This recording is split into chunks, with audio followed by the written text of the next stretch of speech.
of our prototypes, Nick Johnston in 14th. Second place in the points, but first on the GTE standings today is Uthman Alawi, followed by Francisco Montini. Stephen Ash and Sean Romig are going to line up behind them. Rafael Russo will be fifth, followed by Tyler DeZube. Michael Ross, the only Ford GT in this field, will be lining up seventh in class, followed by Anthony Pisano for eighth in class. The other Montini brother, Federico Montini, will be lining up in ninth, followed by Boris Ovando, Simon Avital, and Ted Lowendick on the row behind them. Mac Miller and Jerome Bethune will line up 13th and 14th, followed by Kenny Rodriguez and David Flanagan. Brett Barrett will line up 17th, and rounding out the back of the field will be Harrison Prochaka.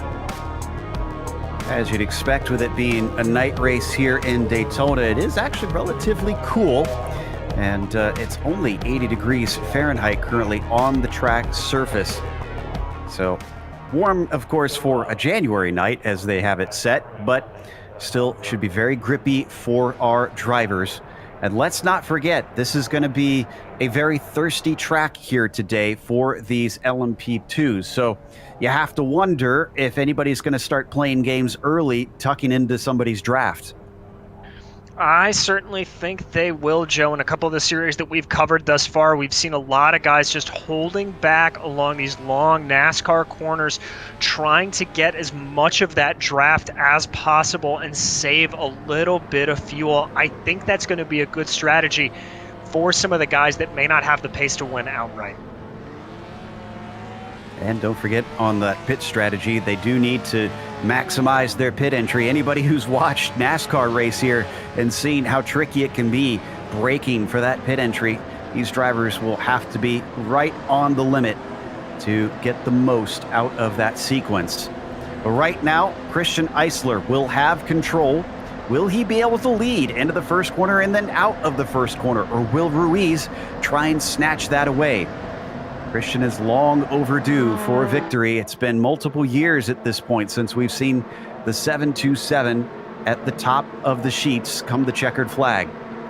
Porsche pace car now out of NASCAR 4, getting ready to give way as he will enter into the pit lane. There he goes. Eisler is off early. Green flag is out for round 4 of the PRL Le Mans Series. He gets a great jump over Ruiz, but it's still side by side between Cal Quinn and Herbino. Herbino on the high side as they come down into the first corner. Going to try and carry the momentum and extra track by him, but it's not quite going to work. They continue on the fight down into the first horseshoe, and he's going to get into the back of him. Sends him actually behind the tires. Cal Quinn might be stuck here. Let's go to the GTE start. On the GTE side, nothing nearly as exciting as that, Joe. Uthman Alawi got a really, really good jump out of NASCAR 4. Stephen Ash able to jump Francisco Montini and Sean Romig slotting in behind them. The biggest mover thus far is Simon Avital, up 4 spots on that jump, so call him Tony Kanaan and move him up the field. Alawi still leading about half a second ahead of Stephen Ash, who currently trails behind, coming on the oval, the banking for the first time in this race. I can report that Cal Quinn did not get stuck. He got the car out of there, but then he immediately towed. Must have had some really bad damage to decide to not drive it back under its own power, because it looked like it could have.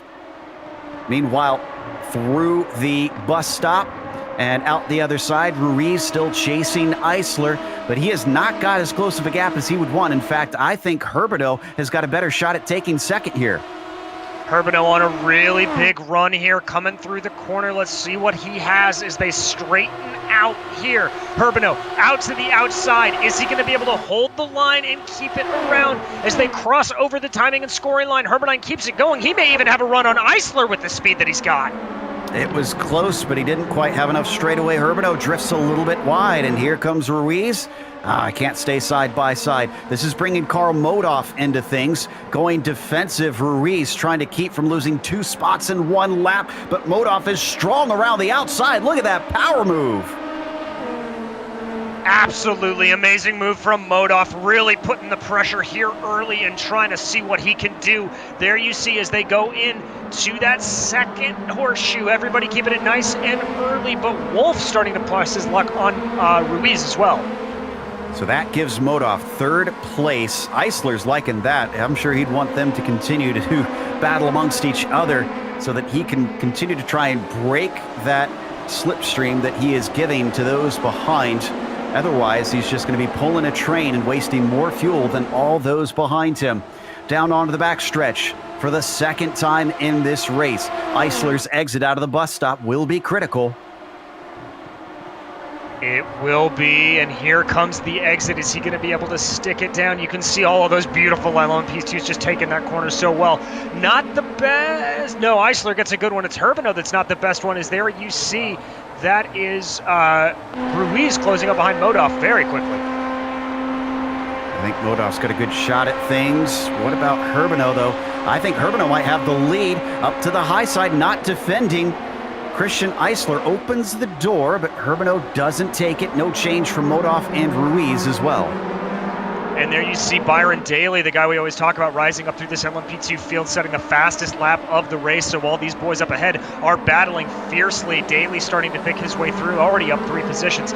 But here comes Herbino on Eisler, pulling Modoff and Ruiz right behind Josh Wolf, who's lost out to Owen Watts. Jumping back though, Pisano looks like he's having some fun.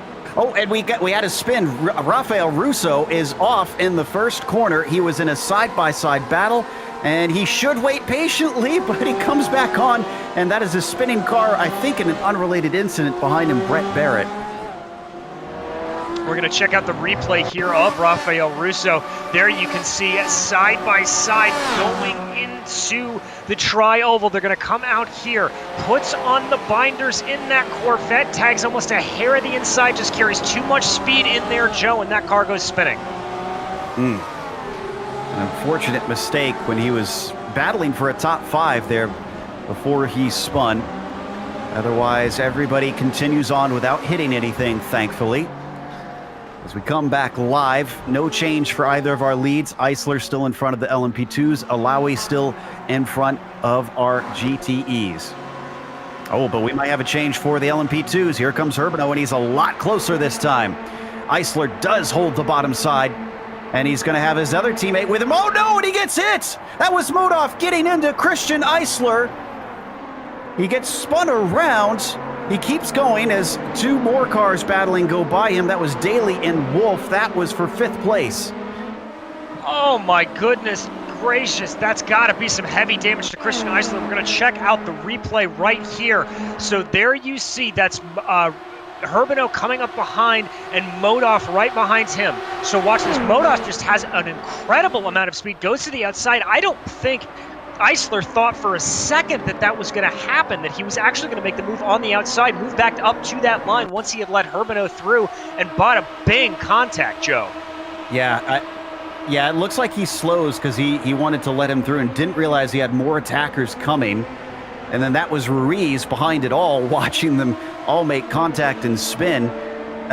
Yeah, could be some big damage on both Modoff and Eisler because of that, which is good news for Herbino and Ruiz. It most certainly is. And those gaps currently sitting at about 0.6 of a second between all 3 of those drivers. Starting to spread out a little bit. Looks like Modoff got a good jump out of the bus stop. Let's see what he can do here to Herbino. I think he's got a little bit of speed, but he may be a little far back to make anything happen. I don't know. Now, it is his teammate, mind you.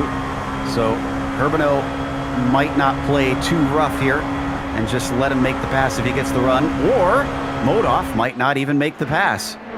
So he lifted definitely by the time they hit the tri-oval, and that's Felipe Ruiz who gains because of it. Top 3 now stretching away, and we check in behind them as Raymond Day has a whole string of LMP2s behind him. That's Zagers. Johnston, who's making a move, and Christian Eisler in there as well. Johnston gets to the inside of Zagers, but he's not able to complete the pass. He'll hold off that number 28. Very, very difficult to make a pass work there on the outside, Joe. It's a slightly off-camber corner, but he's going to go for it again down the inside on a very gutsy move there. That looks like he may be able to make it sick, but there's the fight back. Ooh, a little bit of contact. Oh, and he's around. Zagers off down into turn 6. This has been one of the messier races that we have seen, especially among these LMP2s. That's now, how many times have we seen cars get into each other? That's at least 2 or 3 on that one, Joe. You know, there was just that little bit of brush of contact. Zegers, the tray of his car maybe getting a little bit of hit, and then when they moved back to the racing line to take the corner, that's when everybody just started spinning around. Very, very uncharacteristic of this series. Normally they are very clean. Now, you may have noticed that Brett Barrett also has changed his position in the timing. That's because he spun on the way into turn 1 and hit the pit wall on the inside of it, actually. So he has taken to the pits for repairs. We come back to our top spots, and still running line astern is Herbino and Modoff, trailing along Felipe Ruiz. Now, we haven't looked at our GTE leaders in a while, and it's a sort of similar situation. Alawi ahead of Ash, though they are not teammates, but they've broken away from everybody else. Francisco Montini is about 2.5 seconds back. He is under decent pressure from Sean Romig there in 5th. But Ash really, or 4th rather, Ash really and truly keeping up the pressure here as much as he wants to. He doesn't look like he wants to lead, Joe. I think that fuel strategy, a little bit of fuel saving like we talked about, definitely coming into play here. That's a good point. So the 11 may be thinking long term. We're only 10 minutes in, but you can't start saving fuel too early in racing, especially in a series like this. Around through the International Horseshoe.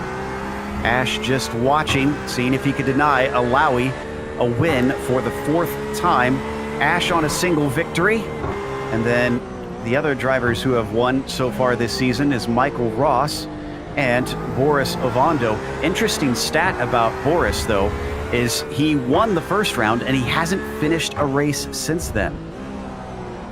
A little bit of bad luck coming Boris's way, but Boris currently sat in 9th place, hoping to move his way up a little bit. He's up 1 position from where he started, but not really what he wants to do. But there's a good battle here with Daly and Watts. And it looks like Daly's going to go around the outside to try and take 4th place away from Watts. He goes a little too wide coming through that first corner. Better acceleration from Owen Watts, but he'll be on the outside. No, he's going to cross over, making sure to defend down into the International Horseshoe. Behind them, Josh Wolf just watching and waiting, seeing this get a little bit fierce and giving them space. He doesn't want any part to do with that. Good thought about trying to do that crossover there from Byron Daly. That's a good move if you can get the power down, but he wasn't able to do it here. He's going to stay in line behind Owen Watts through the West Horseshoe, and now it comes all down to the draft, Joe. Let's see what exit he can get out of the infield. Could get another shot at things. Oh, looked like he caught quite a bit of a bump through turn 6, and that might have cost him as he falls back to about half a second behind Owen Watts. Again, though, Daly, my goodness, we're on lap 7. He qualified 10th. He's in 5th right now. He was fighting for 4th place. This is pretty astonishing. And again, I reiterate what I've said before. If he could qualify higher up the order, this man would be getting podium finishes week in and week out, I would think. He most certainly would, but he's got his eyes set on that P4 right now of Owen Watts. He was able to close massively before the bus stop, and you can see the closing speed here. He is just on a charge, has about 2 miles an hour to spare over Owen Watts. Watts goes defensive to the outside. Here comes Daly to the outside. Didn't work last time, but he couldn't clear him last time. This time he's fully passed, tries to come down, but the car is there. Owen Watts going to make him work hard for this one. And a similar situation yet again. He manages to get in front and can cover him off before they get there. He doesn't, though, this time. Leaves the door open.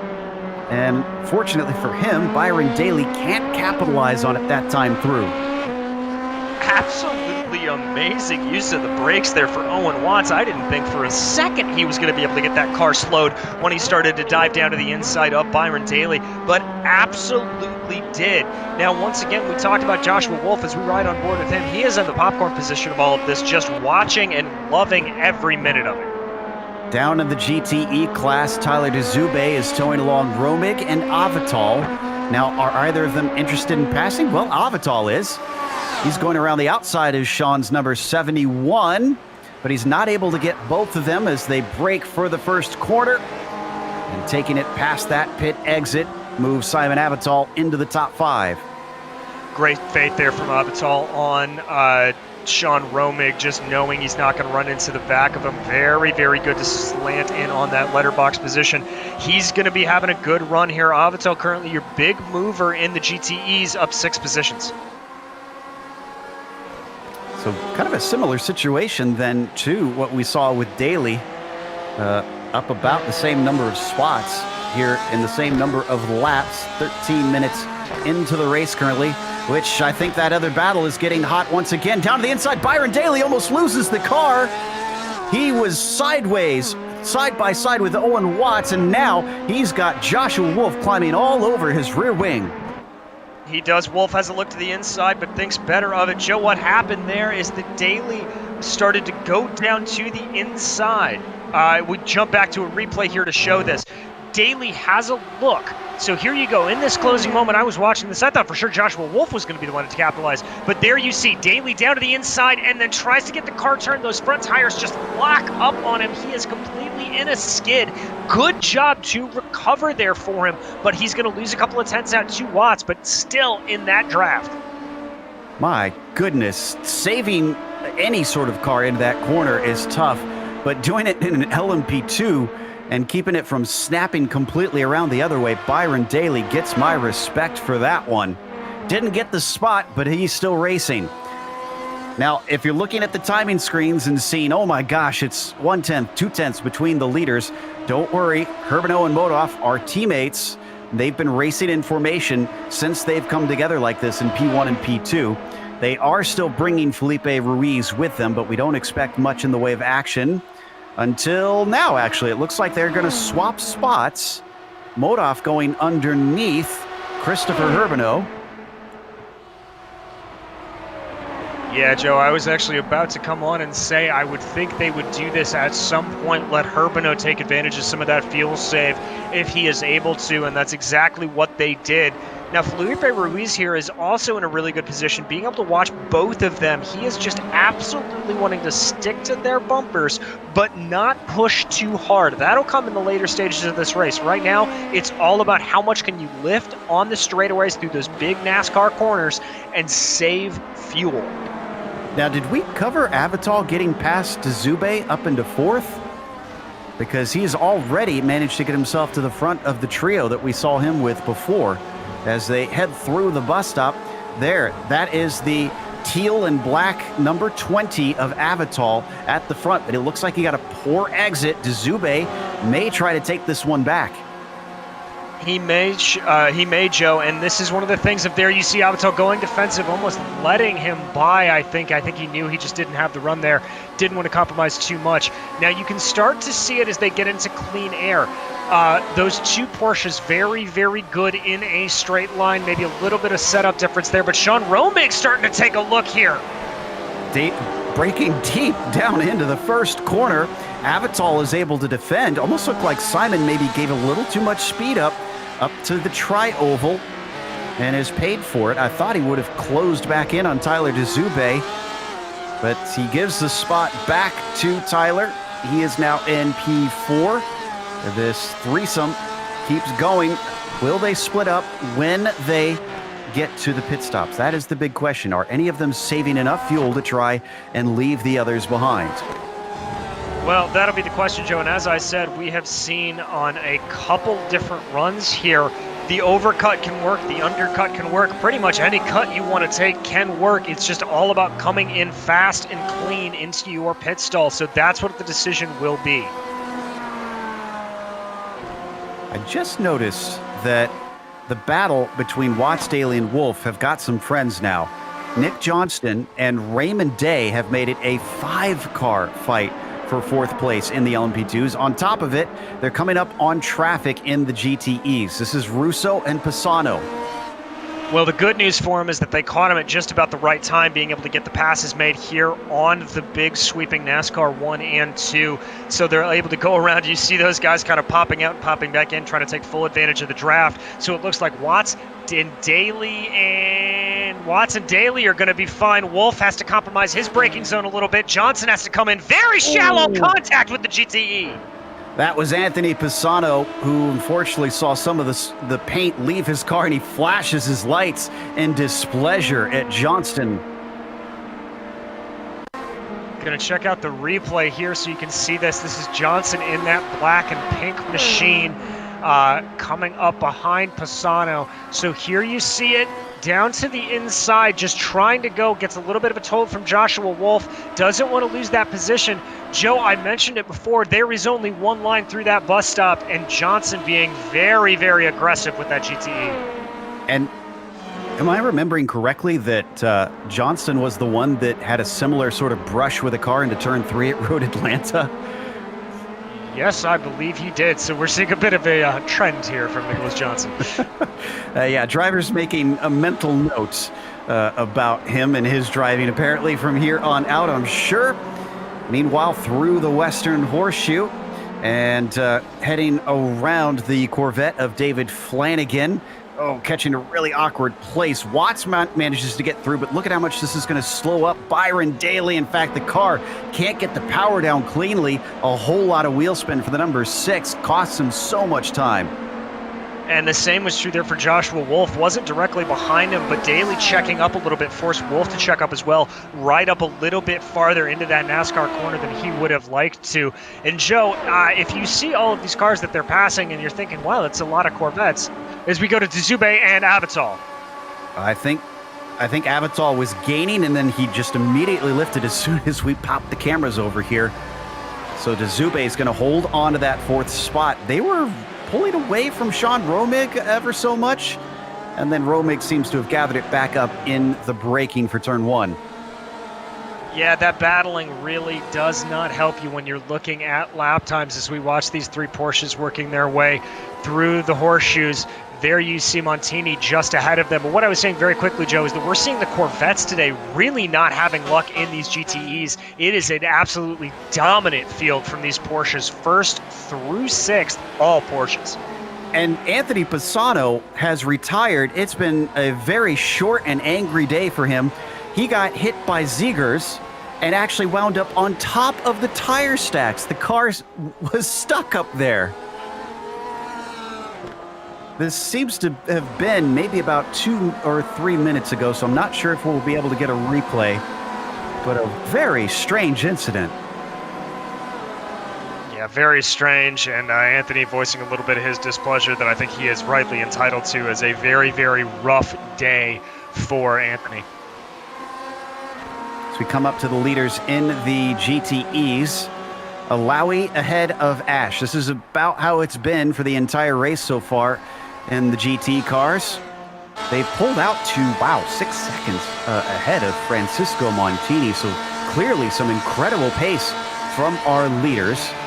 Have not been phased this whole way through. They're going to break down into the first corner yet again. We ride on board with Stephen Ash in that number 11, continuing to trail behind Uthman Alawi. Now, the thing we don't know for sure is how much is Stephen actually saving?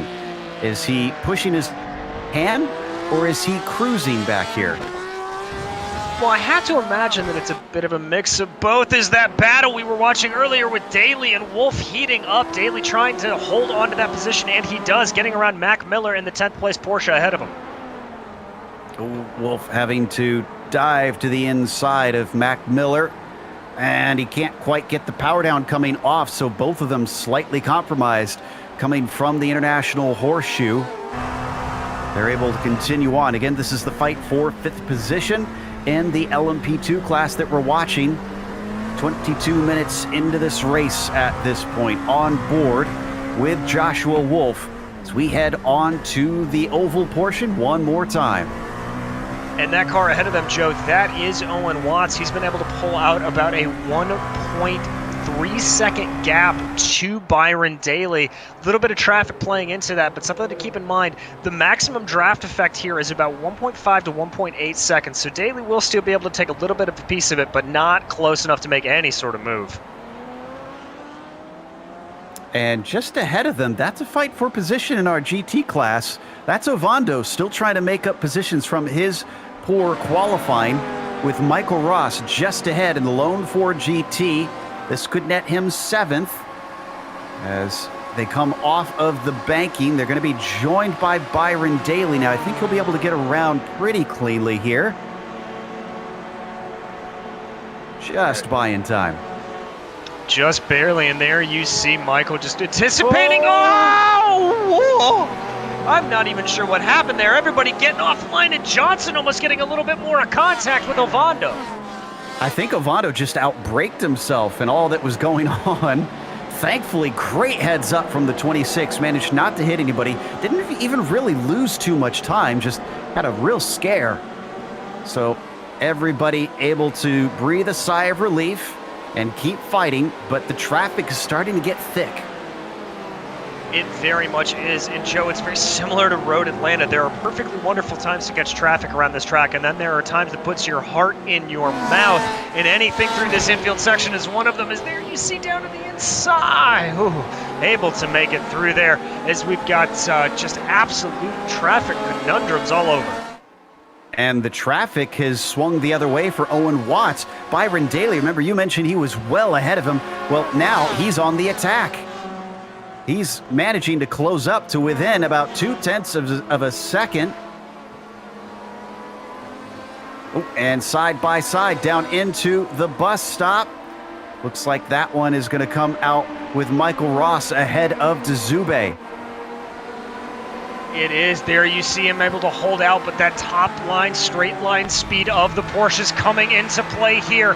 There you see Dzube making the move on the outside, towing along Ovando with them. They're going to go 3 wide. Oh boy, things about to get dicey down into the first corner. Who has got the guts to stay ahead? So far, Dzube has the advantage. And even with Zegers going by, Dzube manages to take 6th and keep Ovando behind him, but he goes way wide in his Porsche. So Ovando now chasing him down to the International Horseshoe, runs out of racetrack and can't get his nose in. Ross back in 8th behind the man Lowendick joining the fun as well. I can report that Daly managed to get by Watts that time through. He's up to P4. He is good battles all over the track, Joe. I need to be like a chameleon to keep an eye on everything. Now, I think Eisler's damage has forced him to pit early because he is down on the lane. Now, it looks like he should be able to go to the end from here.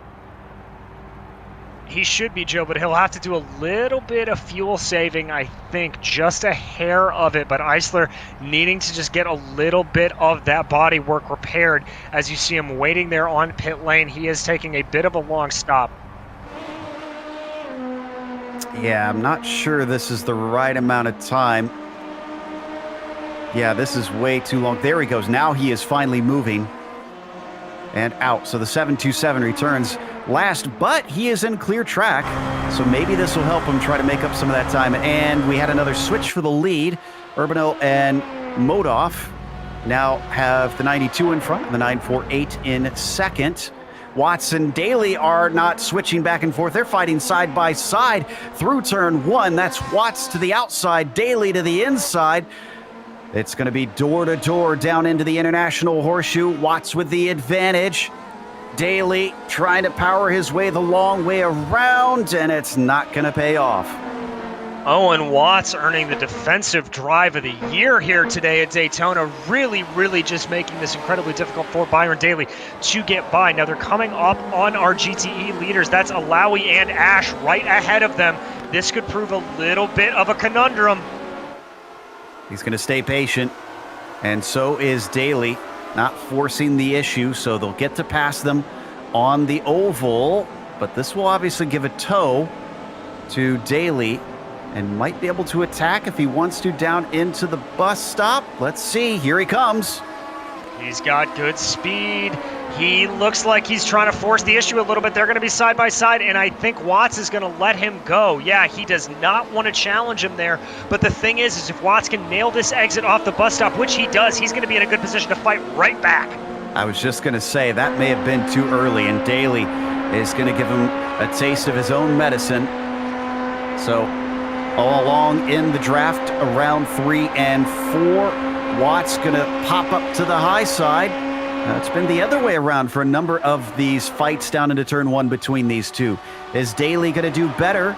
with the defense down into the corner. Yes, he is. He holds off the 14. And so now he'll be able to try to pull away a little bit, but Nicholas Johnson and Joshua Wolf right behind them, starting to pull in behind Owen Watts as a result of this battling. And Dzube and Ovando side by side, but it looks like Boris is going to lift early. So that will give Dzube P6. Those drivers still being followed very closely by Michael Ross and Ted Lowendick. Yeah, there you see him on your screen. Everybody just starting to be a little bit calm, but a little bit of an odd line there for Ovando. That lets Ross catch back up a little bit more. So he may be in line for a run if he can keep it nice and straight through the kink. But there you see the Porsches starting to pull away a little bit ever so slightly from the Ford. This might come back together here pretty soon as they're quickly approaching turn 6. Who's got the good exit out of what is a very tricky corner onto the banking? Dzube looking good so far, very strong off of there. Ovando looking decent, and the 26 actually might be decent enough that he'll start to reel in the number 13. Here they go as they pick up speed, 165 miles an hour onto the super stretch towards the bus stop chicane. Tricky braking, but he runs out of straightaway. And smart little micro moves there from Tyler Dzube, just moving very slightly on his line, breaking a little bit of the draft back to Ovando, but Ovando got a very good exit off of the bus stop. He's got the charge here. This could be it. This might be what he was looking for. He's going to look around the outside. Last time Dzube came out on top. Can Ovando switch that around? Yes, indeed. In fact, that looked like a little bit of cooperation between the pair because Dzube lifted early in the same way we saw Ovando do last time, but Boris goes a little wide coming out of the first corner. Dzube thinks about it, but follows in the tire tracks of the 26 and doesn't attack. Decides not to push there. I think Tyler Dzube may be thinking about those fuel numbers. All four of these drivers very, very cognizant of it. You mentioned Modoff and Herbino changing around. Could be exactly what these guys are doing, albeit not on the same team. Through turn, the Western Horseshoe, rather. Ovando leading the way amongst the four of Dzube, Ross, and Lowendick. And they return to the oval once more. We've seen the top two swapping around, but not so much with Ross and Lowendick behind them recently. I suspect these two are absolutely saving fuel. A little bit of that happening, I'm sure, as well for Herbino and Modoff, but mostly for Ruiz, who hasn't done anything but sit in third since those two took the top spots. Looking back at that battle for P4 we've been following between Daly, Watts, and now Johnson fully in the mix. Going into the first turn, it looked like Nicholas Johnson was going to make a move to the outside on the both of them, but thought better of it there. Coming up on the 15th place, Federico Montini, as they make their way out of the International Horseshoe through the kink. Very tricky there. Nicholas Johnson avoiding contact, loses a couple of tenths up to Watts and Daly in front of him. Yeah, Federico Montini trying to slow himself up enough to let everybody by, and thankfully did not end in disaster. Byron Daly trying to get himself onto that oval as quick as possible, but it's not a good enough exit. Watts is going to be right on him. I suspect, though, Watts is wily enough to see what happened last time. I don't think he's going to pass him before the bus stop. I wouldn't think so, at least. Yep, there he goes. Yep, just backing off ever so slightly. Now he's just got to focus on his apex here and his exit out of bus stop. Bring it through there. These LMP2s do not like the curbing, and it's Johnson with the run there. Johnson right up behind Owen Watts. Maybe too much of a run.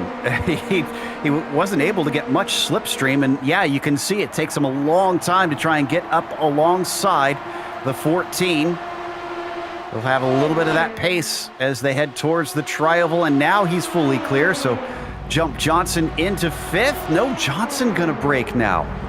So Johnson also potentially thinking long term. maybe that could have just been a little bit of a surprise there from Nicholas Johnson. A little bit amazed that he was able to get that good of a run off of the bus stop. But there you see him hot on the heels of Owen Watts, seeing what he can do, ticking down under 28 minutes to go here, Joe. So I would suspect we'd see these LMP2s in within the next 5 or 10 minutes. Fuel starting to run out on these prototypes.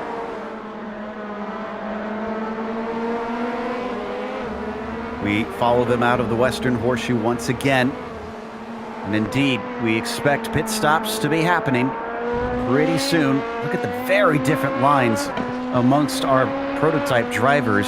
Daly going way high as Owen Watts keeps it down low, and so did Nick Johnston. And yet they seem to come out relatively even on the banking. It's only the slipstream that starts to bring the 14 in. Last time through, Owen Watts struggled out of the bus stop exit. Can he do it cleaner this time? Let's see. Looks like a good run from Watts. He definitely is a decent ways closer. He's now just tucking in behind Daly, seeing what that 14 can do in this situation. I think he's backing off here a little bit. Doesn't want to get that run too early. Starts to think to the inside. Johnson looking in behind. Johnston's got the run, but he also lifts. Figures it's not worth trying to fight him down into the first corner, especially having to go around the outside. Nobody into the pits this time by. I suspect we'll see almost everybody in next time, though. I reckon that is just about right, Joe, although I do think the guys to watch to be able to extend this out a little bit more, Owen Watts, Felipe Ruiz, and maybe Nicholas Johnson as well. If they are, if they've been smart about their right foot, they may be able to extend one, and especially in Ruiz's case, maybe even two. Well, as we watch them work their way to turn 6 and back onto the oval once again, Byron really likes that high line onto there. Doesn't seem to be hurting him too bad, but he is well to the outside of that corner as they exit. Where is Modoff currently? Modoff, who is our leader, is just coming out of the bus stop. So as we watch this, getting into his head, the 14 showing his nose. We talk about the mental games of racing a lot, Joe, and that's exactly what Owen Watts is doing there, just making Byron Daly have to think twice before he takes any sort of move. Just showing his nose and going, yeah, I can go to the inside if I want to. Let's see, none of our top 3 came in. Top 4, 5, and 6 not coming in. But we do have, Wolf is entering, and Russo, one of our GT cars, is in for a scheduled stop and out of his scheduled stop. The 22 already heading back to the exit. So Josh Wolf, the only taker. Now, he was following others for quite some time, so I'm a little surprised to see him come in this early. Unless he thinks maybe if he gets some clear track, he can try and jump some of these guys. Well, Joe, the trick is, as we talked about qualifying times earlier, you kind of need the draft to be going fast around here, so it's not like getting in clean air is actually going to be a massive boon to you. I think for Wolf, he's maybe just hoping that these guys will catch some slow GTEs on the way out, something like that, that he'll just sort of be able to game this exactly right by coming in early. Clearly doesn't think he has the pace to get over around Daly, Watson, Johnson, and just trying to do it on pit strategy instead. Let's see. We have to be getting to the end of the pit window by here. The LMP2s tend to do about 35 minutes in some. I can report that David Flanagan is pitting in front of them. Here comes Modoff. Wow, no, Modoff much better on fuel than we thought. And Felipe Ruiz follows the pair. Christian Eisler also not electing to come in. What about Daly and Watts? Daly's coming in, Watts is coming in. And so is Johnson. So all three in that battle, diving down pit lane. All of them get down on the binders, get onto that pit speed limit.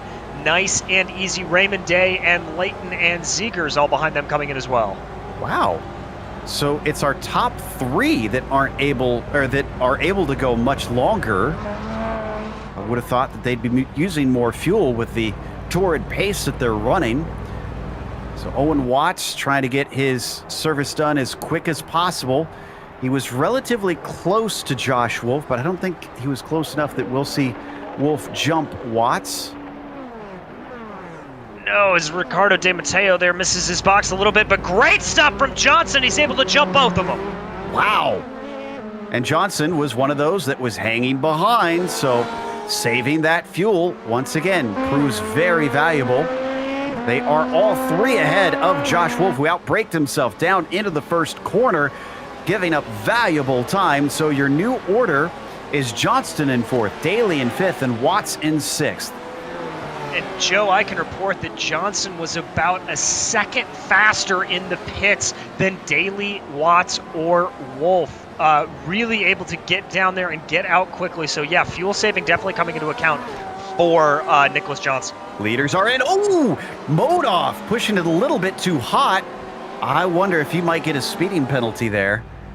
The car locked up and he almost went into the grass. Let's take a look at that entry one more time while he takes his service. This could play a big part in how this all unfolds. There we see the 948. I thought he was coming in pretty fast, but Carl is usually pretty savvy about this stuff. Here it is, right here. Cuts that corner a little bit, gets on the binders. He is a lucky boy tonight. I mean, if he touched that grass when the car kicked out like that, he would have been done and spun around. No penalty, though. Mode off is off, so is Urbano. And Ruiz, despite following them for as long as he did, didn't seem to save much fuel. In fact, he had a 1 second longer pit stop than the pair of them. Yeah, so I guess Felipe not nearly as savvy on that accelerator pedal than we were hoping for. But going back to that great battle for P4. Indeed, Owen Watts gets by Daly. That is for fifth place. Neither of them were able to attack Nick Johnston, who has jumped both of them with his pit stop strategy. I see a few of our front runners in the GT cars coming in, Francisco Montini and Romig also taking their scheduled stop with 20 minutes to go. And we're just hearing through the field, it looks like Kenny Rodriguez is going to be coming in as well. Some of these drivers calling out that they will be pitting. But here you see Watts behind Johnson, GT's in front of him. This is going to be a tricky exit. You see Johnson thinking about going low, picking up as much of the draft as he can from that GT. But going up the track like that, Joe, I think cost him about 1/10 of a second. Watts able to stay very close behind. It's Rafael Russo who's doing a good job just holding his line. And we're going to go too wide. Owen Watts going to attempt the overtake into the bus stop with Johnston to his inside. They're even on the brakes. They're going to go too wide. Are they going to come together? Somehow they keep from making contact. And behind them, giving watch, Byron Daly can't find any way through. He's going to have to use the double toe, and they're going to go 3 wide. Daly on the high side, Watts in the middle, and Johnston on the bottom. And Johnson using that speed, he's going to slide up the track almost into Daly. That's going to give Watts the preferred inside line, but Johnson just carrying more speed despite not having a draft anywhere, but Daly fighting back on the outside as they dive into one. Daly goes for it, but he doesn't have the grip around the outside. In fact, this is going to cost him. He bobbles on the exit, and Owen Watts now gets back into fifth. Here comes Federico Montini. Hopefully he's going to be able to give them a wide berth here because it's getting fierce and they're using as much of the track as they can. He stays out of the way, but this seems to have compromised Byron Daly, who falls back a few car lengths. Yeah, but he's going to be able to close in very, very tightly. Owen Watts, I did not think for a second he was going to make that move into bus stop. We saw in that first stint that he did not like doing that, preferring to make the pass after the bus stop, but Daly said no and proven me wrong. I thought there was only one line through there, Joe, and these guys proven that there are indeed two. Not a move I would be trying to make, even with 20 minutes left, as the 14 gets another shot at it. Is he going to do it again? No, it looks like he lifted a little bit. I think he may have scared himself a tear. No, He's going back. He's going to try it. What did he learn? He learned to brake early. All right, there we go. Best not to push your fate there, but all GTEs are coming into the pits. The only exception looks like it's Boris Ovando staying at an extra lap. And Boris, remember, has been climbing through the field, so I would have thought he's using more fuel than all the others. but apparently not. The 26, who just disappeared on my track with some internet issues. So we'll have to come back to him later when that clears up. This is Alawi, who has finished his pit stop. In the meantime, Johnston under attack from Byron Daly. That doesn't work. Daly, in fact, going to lose a spot because of that as Watts goes through. These guys are just swapping spots back and forth, left, right, and center, Joe. Absolutely incredible battle. 17 and a half minutes to go, and these guys know it. They are putting the pedal to the metal here. Oh boy, this is getting interesting. And I can tell you that Ovando has just entered pit lane, but man, he came in very, very fast, and he may have actually gotten a speeding penalty. So I'll keep an eye on the 26 and his time. Everybody else at about 14 or 12 to 15 seconds for their pit stop. So we'll have to see what his is, and there you can see this battle resuming once again. Owen Watts back in the slipstream. Is he going to try another move into the bus stop?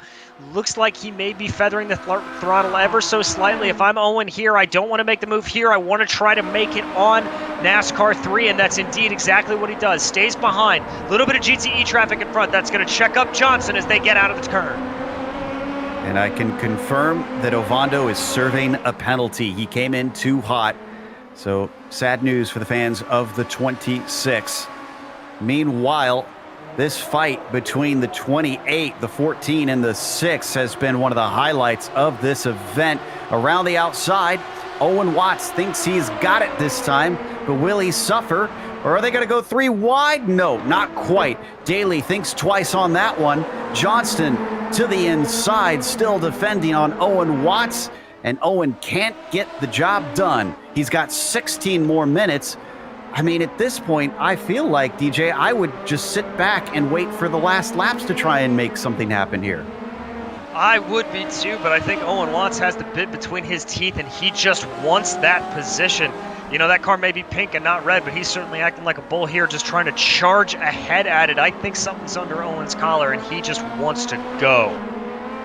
This has been a complete contrast to our leaders in the GTEs. We don't need to go there, but they're separated by 1/10 of a second, and we haven't really seen them swapping back and forth at all. So, oh, and actually, no, I say that. Alawi's under attack. To his outside, Stephen Ash tries for the move. It doesn't quite work. I thought for sure that Ash was just biding his time, waiting for a last lap pass like I was talking about. Well, Joe, Christian Eisler just made his way through them, through the tri-oval, and I think a little bit of an opportunistic approach there from Stephen Ash, thinking he may have a way forward. Cost him a couple of tenths, but he's only now 7 tenths back of Alawi, so he is not out of the realm of possibility to just sit back and wait for another opportunity. Speaking of another opportunity, Nick Johnston's got one. Watts managed to get by when we weren't looking. Johnston goes around the outside, well clear of him, and Daly's going to try and follow. They keep fighting like this, though, coming so hard and so close into turn 1. I'm afraid that it's going to end up in tears.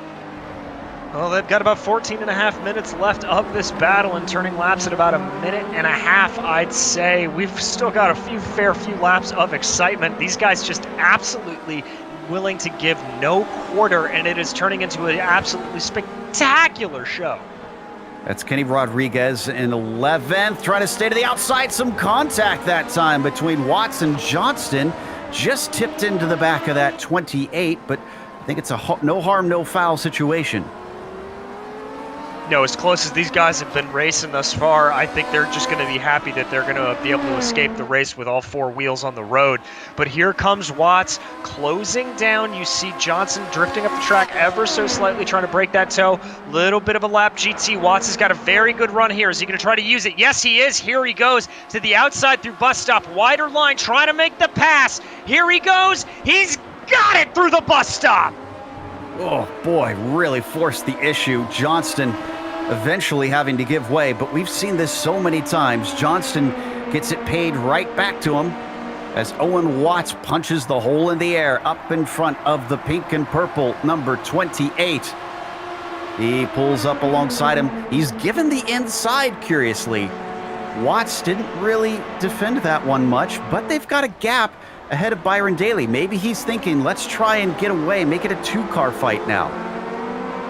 I would think the same thing, Joe, but at the same time, with the tenacity he was attacking into bus stop, that's not exactly indicative of nice driving, as now Watts is going to take a look on the inside. Wheel to wheel through the International Horseshoe. We haven't seen it go like this before, almost squeezing him off the track. Johnston managing to hold on to that 4th place before they get to the Western Horseshoe. Now they're starting to get a little bit creative where they're overtaking.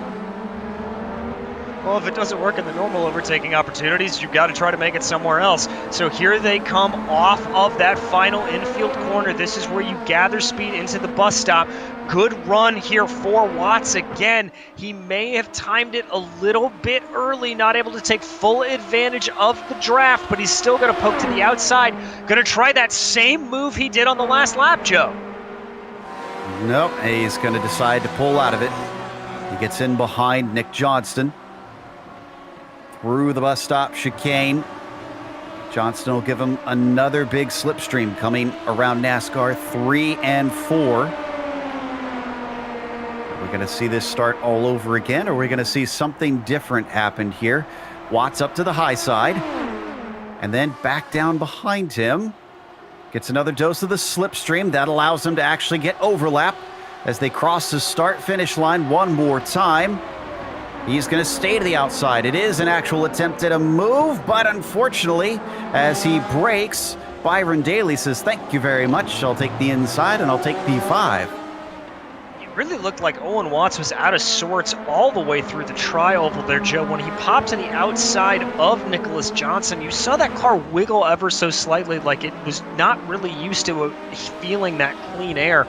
So maybe just a little bit of setup, or maybe some of that contact that we've seen them, that very light bumping and rubbing, could have a little bit of effect on that car's aero. That's a good point.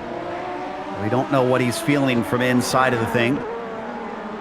Oh, in the meantime, Ruiz has overtaken Modoff. Ruiz is up to second. He is indeed jumping back to a replay here as these two cars go down into the bus stop. Looks like he's already got the move done, though, Joe, so I think he may have done that in the infield. No, it was into the first corner, so it was a ways back at this point. In fact, one lap ago. Could we have another one? Ruiz says no. All I wanted was that one spot. I'm setting this thing up for the end. And right now, he's sitting pretty, but he's a sandwich between teammates. And that may get a little bit dicey for him. Those two teammates of Herbino and Modoff surely going to be communicating with one another, trying to figure out the best strategy. But here you go, Nicholas Johnson back to the lead of that P4 battle. And Daly's going to try to hold the line. He has it. Lock up there from Johnson. That may give an opportunity for Daly into the International Horseshoe. But he's going to open the door. And Owen Watts could clearly step through if he wants it. It's a drag race off of the International Horseshoe now. Owen Watts to the right side, and he lacks the speed to try and challenge Byron Daly. Traffic complicating things on top of it. This is Mac Miller and Ted Lowendick. It's for position, so they're not wanting to give up too much. It is causing some slipping and sliding there for Byron Daly as he tries to get the traction down just offline. Finally, he's able to get going, but he loses that precious ground up to Johnston. He does, and now Owen Watts is going to be right up behind Byron Daly here as they work their way through NASCAR 2. You can see the run, although I think that car of Lowendick there and then Ross right ahead, this is going to be a massive fly in the ointment. They're going to hit him right as they come into the braking zone. Everybody gets through cleanly. Whew. Such a drastic difference between this group and the front group, because other than that one pass from Ruiz, it's been pretty calm. Everybody's staying in line. They know the game. Not sure if these guys do, though. As we come out of NASCAR 4, Daly leading Watts, still well away from Nick Johnson, who's trying desperately to shake them. Watts decides it's better to try and get that fourth place, though. He doesn't challenge Daly. The two of them continue to try and race and catch up to the pink and black car. trying very, very hard to do it, but it looks like, oh, that's a little bit more of those Porsche GTEs getting in the way.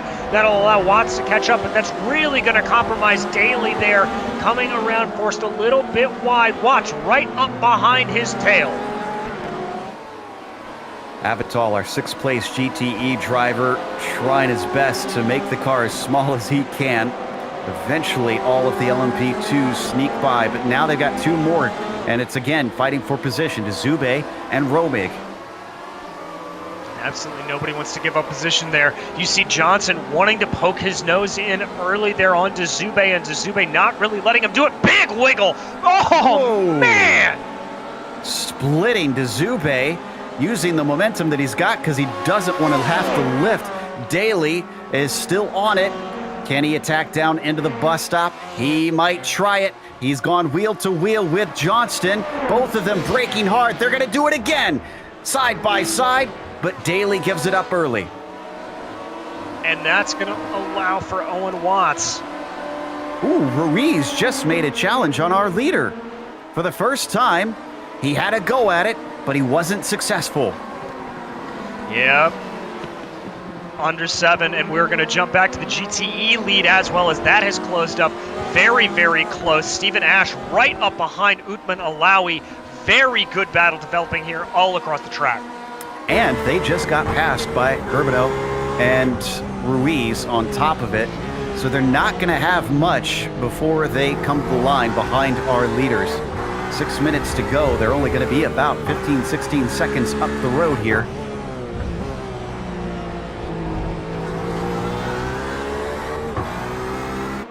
And this battle just won't go away. And it's got traffic on top of it. Johnston right behind Francisco Montini, having to slow up just a little bit. Cars squirming around, and they've been fighting a little too much because it is now becoming a 5-car fight. That's Sensi Layton and Josh Wolf. Wolf was involved in this a little bit earlier, fell back. Layton just slowly but surely clawing his way up towards him. Here comes Owen Watts on the charge again. Is he going to be the one again to try this double wide through the bus stop? He goes to the outside. Here we go, Joe. Who's got the most guts? And apparently it's going to be Watts as Johnston backs out of it, probably wisely. So look at the much better exit that he's got. Huge slingshot. And Joe, I hate to break you away, but Felipe Ruiz has gotten the lead of the race as they go 3 wide. Oh my goodness, there's action all over. Ruiz got the pass made into turn 1, but we go back to this 3 wide down the main straight. And after this, we'll need to get a replay because Ash and Alawi just went side by side. Still 3 wide, no one willing to give way. Something's got to give. And apparently it's going to be Daly. Oh, once again, nearly making contact, locking the brakes up, but look at that, going too deep into it. Johnston opens the door. He's off into the grass. Can he hold on to the car? Gets onto the brakes. Behind them. Oh, no, he gets hit. That's Layton. And that brings all of them into it. It did end in tears. Josh Wolf, Daly, Slayton, and Johnston all made contact in that incident. Watts is the one that comes away clean. And there you see Josh Wolf moving by Daly there. Wow. It was an absolute mess with everybody coming together. But what about this? Felipe Ruiz finally up ahead of Herbino. I don't think Herbino and Modoff are going to take this one sitting down, and they're starting to run out of laps. 3 to go. And also a battle behind them as Alawi and Ash are going to get another run up to the start-finish line. But side by side, Ruiz overtaken by Herbino. So that swaps around. Are they going to change under braking? No, looks like they'll stay line astern. Let's go back to our lead in the GTEs. Another good run for Ash. He's going to have to look around the outside as Alawi defends. Here he comes, very close to the wall. Looks like Ash just doesn't have that speed. That may be a little bit of a handling setup for him. Not as much trimmed out as Alawi is, but he's able to close very quickly as they go through the infield section here. Is he going to have a dive into the International Horseshoe? No, he is not. It's East versus West here. Alawi hailing from California and Ash from the New England club. Alawi still looking for his first victory of the season here in round 4. Sad news for Eisler fans. Looks like he is retiring. Something must have happened because he's been in the pits for 2.5 minutes at this point. Leighton suffering the same fate as his damage was too much. He is also in pit lane. This is our battle for the lead on the screen in the GT class. Onto the oval one more time, and Alawi is going to have to withstand the attack with Ash taking the slipstream. Ash is going to try to do it, but we're going to go back to the bus stop. Herbino, it looks like. Hold on. Yeah, Herbino up at the front. Ruiz following him, and Modoff back in third. Modoff hasn't really been on top of him. So what is he planning here? We're going to have 2 to go at the line. This is going to get very, very close, Joe. And you're right, Carl Modoff just doesn't look like he has it. Is Ruiz going to try anything here? No. So 2 to go at the line. This is where you start counting backwards, thinking about when is the last time I can make that opportunity. If I'm any of these drivers in any of these races we've been following, I think I want to go as there he goes to the outside of International Horseshoe. Not going to do it, but that's going to pull Modoff right back in. I wonder if Modoff is just waiting for the right run. If so, it's dangerous for him to be that far back. We hop on board with him, yet more of the GT traffic. Great heads up from the Corvette to stay off to the left side. Didn't have a change between Alawi and Ash that time. Ash was too far back from Alawi. Let's stick with this. And Daly, who is still with Wolf and Ziegers, are still fighting for P5. Owen Watts, though, man, he is the happiest man out of that whole situation. He's got a 4 or 5 second lead to get this 4th place. Yeah, he was really able to pull away. As you continue to watch your leaders here, they are just starting to slip away ever so slightly. Ruiz now needs to get good power out of the bus stop to try to make this work, but he doesn't. Modoff is going to be the one to get the good run. Can Modoff leapfrog his way all the way to the front? We're going to get the white flag this time by. They come upon more lap traffic. Flanagan just going to stay low, let them through. Still going to cause a bit of a 3 wide potentially here as popping out to the outside. Modoff does want to get involved now. Tries to overtake Ruiz.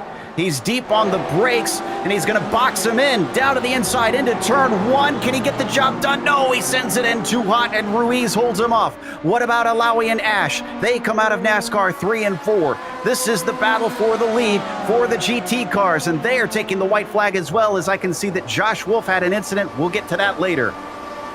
And it looks like Alawi's a little bit too far, or a little bit too ahead right now for Stephen Ash, but Ash has some great closing speed here. Probably doesn't want to make the move. He's not close enough to do it. Indeed, he sticks a little bit wide, cuts the corner tight at exit there. That's Owen Watts coming up behind him. Alawi, though, controlling this race. It's all up to him. He's got to get a good exit out of the bus stop. And perfect timing, because here comes the oval portion for our LMP2 leaders. Herbino leads with Ruiz chasing and Modoff in third. Herbino on 2 wins this season. Ruiz on a single 1. Still haven't seen Modoff at the top of the sheets yet. Christoph Herbino knows he's going to get towed in. Ruiz waiting though. He's backing up the corner. He's looking for the launch, but that has backed him up so far that Modoff is now with him, up in front of them. That is Boris Ovando, who stays out of the way, and here we go. Is it going to be a run to the line? Did Ruiz get enough? Did Modoff get enough? He's starting to catch him. Christoph Herbino, he's up in front. He could be a sitting duck here. It's going to be awful close. Ruiz has the shot. He goes to the outside, tries to hamper him, and I think it's going to be Herbino. Ruiz in second and Modoff in third. Let's go to Alawi. They're coming through the bus stop right now. He's got about a half-second lead. Is this enough for Ash?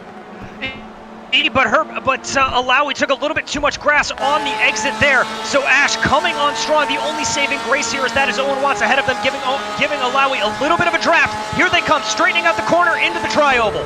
I don't think it's enough. He's pulling him in.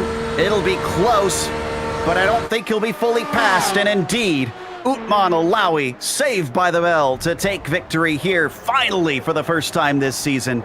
It was 3 1/1000ths of a second between Christoph and Felipe. That was incredible. We got another battle though happening. This is for 7th place in the GTEs.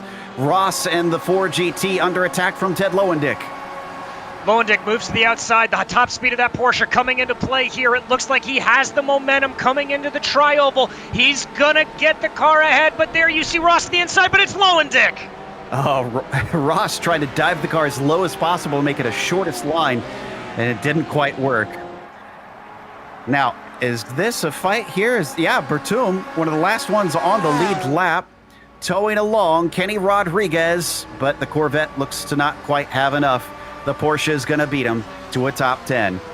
We're going to close it out as that's the last of our drivers across the line. We'll come back with the unofficial results as well as driver interviews. Stick around.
Welcome back to Daytona International Speedway. Round 4 in the PRL LeMans series was an absolute thriller all the way down to the finish line.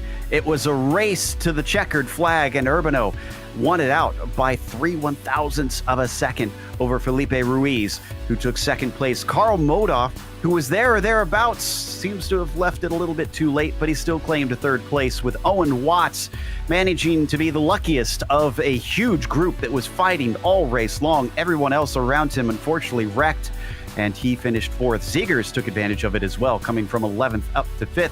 Byron Daly able to recover after that mess and at least grab 6th place, with Raymond Day in P7. Ricardo De Matteo, I don't think we even saw him on screen all race. He still got himself a good 8th place, and David Menino finished in 9th. Poor Josh Wolf had to retire at the end, taking a 10th place, and Nick Johnston 11th, with Tien C. Layton being a lap down in 12th. Uthman Alawi was able to withstand the last-minute assault of Stephen Ash. Those guys running so close to each other all night long. That making up your 1-2 and finishing out the podium was Francisco Montini, driving a quiet race. Sorry, we didn't get much time for him as well. Just good battles up and down the field. Tyler DeZube was behind Sean Romig for 4th and 5th, with Simon Avital, Ted Lowendick, Michael Ross, Mac Miller, and Jerome Bethune rounding out your top 10. Coming home tonight in 11th in those GTEs was Kenny Rodriguez, followed by Boris Ovando, David Flanagan, and Rafael Russo. Christian Eisler had to retire. We saw that damage that he had, or he did not retire, but he did. He had some very significant damage. And then the guys who were finishing well down the order: Francisco Montini, Anthony Pisano, Brett Barrett, Horatio Calquin, and Harrison Prochaka. In the meantime, we have our winner in the GTE class ready to talk to us, Utman Alawi, who has been trying and been so close a number of times here, but it finally comes true. Utman, it seems like you just had to wait a little bit longer because you finally broke your duck. Oh yeah! Wow, what a race! Car was the RSR by G Performance Porsche was absolutely set up beautiful today. Pole fast, I think fastest lap, led all the laps and got the win by just over a car length. So yeah, really exciting to finally get a win, and good thing that it's at Daytona with the 24 hours coming up. But yeah, that was a car was on rails. So much fun racing at this track, and once again, I got to thank all my sponsors: G Performance, Butt Kicker, Velasquez Engineering, and Formula Hypersoft News. Go give them a follow. But yeah, I'm just so thankful to get these opportunities and to finally get that first win. Shows all the people who believed in me that I got a lot of promise to go. Absolutely. Maybe this will open the floodgates. But obviously, Stephen continued to keep pressure on you all race long by staying in the slipstream. Did you do anything special on the last lap out of the bus stop to keep him from catching you? Or is it just kind of cross your fingers and hope you did it good enough? Well, I mentioned that because on the last lap, that was actually my worst that I took the bus stop. I had the LMP2 in front of me and I underestimated the dirty air and got a little bit off track on the exit, but luckily the draft from said LMP2 kind of saved me in the end. But really, the car, we more set it up towards being better in infield. So as you could probably see on the broadcast, we were gapping Steven a lot through the infield, especially out of the traction zones coming out into Speedway turn 1 and out of turn 1. So yeah, nothing really special, just flat out quicker through the infield. And as we saw, that was all that I needed at the end of the day. That's mighty brave. I'll be honest. I would have thought a car that's trimmed out would be more desirable, but it paid dividends. The next round is going to be a lot more technical circuit heading off to the Nürburgring's GP course. Do you think you'll fare well over there? We've been strong everywhere we've gone. Road Atlanta, we're really good. Sebring especially, and I think those two tracks share a lot of similarities with Imola. So just be a bit of a challenge setting up the Porsche to deal with the curbs, but after what we did today, I got no fear for that track. Great stuff. Well, I like the confidence. We'll look out for you. And once again, congratulations, sir. Yeah, so many. That was Utman Alawi winning in the GTE class. And up next, it appears we have third place finisher in the LMP2's. DJ's caught up with Carl Modoff. Well, Carl, you were in the catbird seat for most of that race, just watching everybody sort of slow in front of you and try to figure it out. Talk me through those last couple of laps, man. Hey guys, yeah, that's tough. It's at the end there, it was the tires wear, and I was pretty close on incidents, so I really couldn't push it my luck through the bus stop. And just trying to get the timing right. With traffic kind of coming up, it definitely made it difficult. So congrats to Christophe, Philippe. That was a good race. Tough bum to finish third, just because you're there the whole time, you want to win. But hats off to those guys. They did a great job. Very much so. Absolutely just nail biter at the line. So you said you were a little close on incidents. Was there a lot of strategy going into your head, though, on trying to go, okay, I've got to time this just right? Or were you really just kind of holding on with the incidents?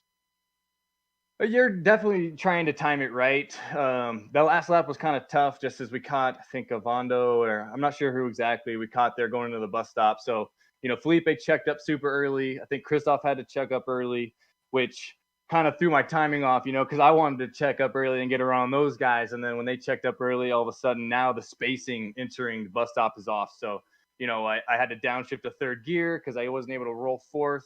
And it just kind of screwed me up. I got in there all bad. So there was definitely a whole timing thing where we're all trying to get figured out. And, that's one thing that I love about racing is just that, I had it planned out in my mind, but so did they. And as it unfolded in real time, you have to be able to adapt. So, I didn't adapt well enough through the bus stop there on that last lap. And those guys got a good run. Christoph was able to pull off the win for the team, which was cool. Bummer. We definitely had a lot of top speed, I think, over Felipe, but his stuff handled really well. So, he had good pace, but luckily we were able to steam by the straightaway pretty good. Well, we're headed to a little bit of a different track next time out at the Nürburgring GP. Not as much drafting going to be going on there, hopefully. How do you think the cars are going to handle on a little bit of a twistier bit? The Nürburgring GP is one of my favorite tracks. Last season, I didn't love it in this car, but they've changed the car a little bit, lowered the horsepower, so it could be a different story. I was gonna miss the round, but I just found out I have COVID, so I will be making the round quarantine racing with you guys next Tuesday. So it should be fun. I think qualifying will be more important because passing is really difficult around there. So we'll hopefully try and get out front. Mises won last year, and I wasn't able to run with him. So hopefully this season I'll be able to beat those Colombian guys. Well, we will be watching with bated breath, Carl. Hope you're doing okay with the diagnosis, and we will see you next time out.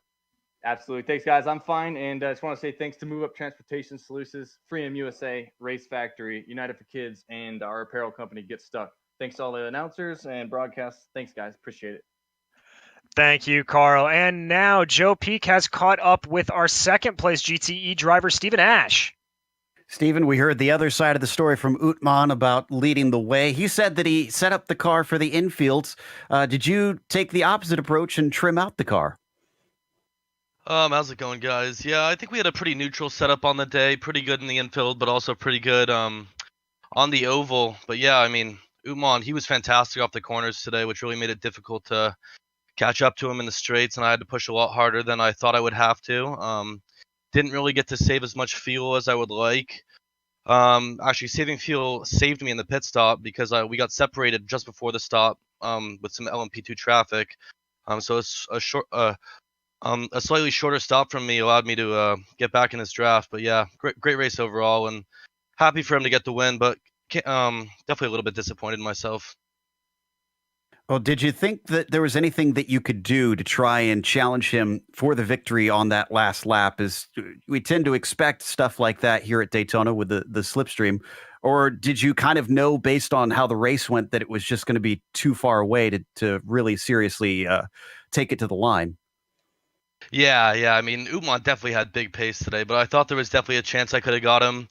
I tried to go around the outside a few times in turn one, but that wasn't going to happen. So I just knew it was going to be a draft to the line and got a really, really good exit out of the bus stop. And I think I would have had him actually, but he got a little slipstream from an LMP2 ahead, which I think was just enough for him to take the win. But yeah, I mean, huge congrats to him. I mean, that's his first of the season, so proud of him. But yeah, wish I could have gotten him myself, of course. The good news is that Ross had a bit of a bad day. Well, not good news for him. But you and Utman will now stretch ahead and kind of take a bit of a lead over the rest of the fields. Are you kind of sizing Utman up as maybe your main rival for this season? Yeah, I think it's going to be a pretty epic race to the championship for the rest of the season. Utman and I seem to have pretty equal pace on most tracks. It's some tracks I have a little bit better, some tracks he has a little bit better. So yeah, it's going to be an epic fight, and I'm sure Michael will claw his way back. The Ford was pretty bad here, so I don't really blame Michael for that. But at other tracks, I'm sure he'll be back in the picture. So yeah, really looking forward to the championship fight. Oh, we are as well. Congratulations on a podium, Stephen, and feel free to thank anybody you'd like on the way out. Yeah, I just like to shout out the 8th Street Boys, of course, C-Bone, T-Bone, and Mike, and of course my team Frozen Speed Full Send Racing, my teammate Mac Miller, the rest of the team, Steen Ledger, and all the guys. So yeah, and you guys as well. Thank you so much. Stephen Ash, second place today in the GTE class, and that is going to round out our interviews for today. So a big thank you to our sponsors before we take off. Of course, Simulation Motorsports Affinity being one of the big ones. Check them out at SIMMSA.net if you want to see how you can get involved with the world of sim racing. And then there is NinjaTrader. Their website is at NinjaTrader.com. And of course, for those with a sim rig that want to fancy it up, check out Butt Kicker products. They can be found at thebuttkicker.com. Thanks to the companies that provide the software and the hardware for our broadcast listed here on your screen. And additional thanks go to June Lalonde, who provides our wonderful music. See the screen for how to get a hold of more of her great work. Thanks to the team today, DJ, Sean, and Dougie. If you'd like to find out more about GSRC, including upcoming races, you can find it at globalsimracingchannel.com. Or check out our social media, which includes Twitter at GSR Channel, Facebook at Global Sim Racing Channel, and Instagram at GSRC_Graham. If you'd like to support us, our merchandise store is simply gsrc.storeenvy.com. But if you don't want to type that, the link is in the description below. Next race, as we mentioned, we're heading off to Germany for the Nürburgring Grand Prix course. That'll be Tuesday, January 26th at 9 p.m. Eastern. We have upcoming races for other series listed on the screen, so check those out and mark them down on your calendar. But until next time, race clean, race hard. We'll see you on the track.